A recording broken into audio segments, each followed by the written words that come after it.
None of us are alone, and if we really knew who stood beside us and behind us and in front of us, we'd never fear anything. We'd never be afraid to go after our dreams and live our best life and take that chance and take that risk. We wouldn't be afraid that we didn't have money to do the things that we wanted to do. We wouldn't be afraid to do anything. We'd be more fearless, and we would walk with blind faith, just knowing that everything was always going to work out and that we'd be okay.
So we're physical creatures, we live in a physical world.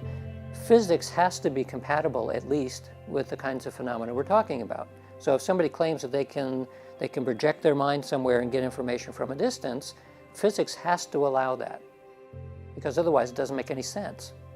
So up until perhaps 100 years ago, with classical physics as the best description, there wasn't any way that physics would even allow for these kinds of phenomena.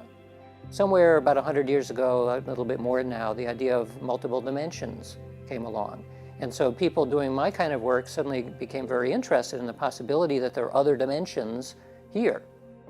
Like you go to CERN, for example, and talk to the particle physicists who are beginning to figure out, based on things like the standard model in physics, how do we explain why when you mash together a bunch of protons or neutrons, why do you get the result that you get?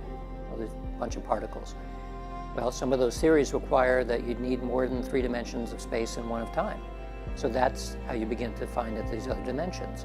The mathematics are much simpler when you deal with higher order dimensions than if you imagine that all there actually was 3 dimensions of space and 1 of time. So that's where the comfort comes from in physics.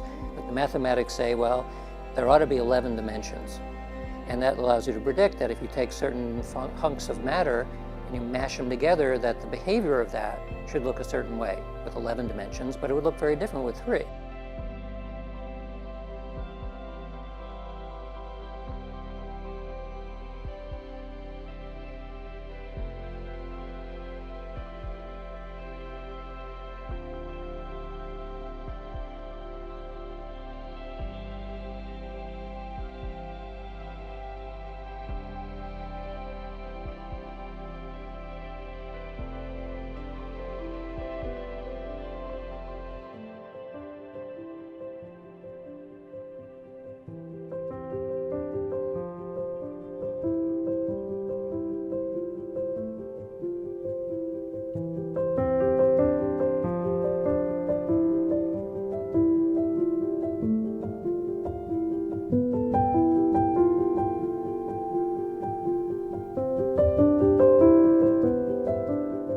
The biggest problem in the world today is the illusion of separateness, the illusion that we are separate people, that everything is separate.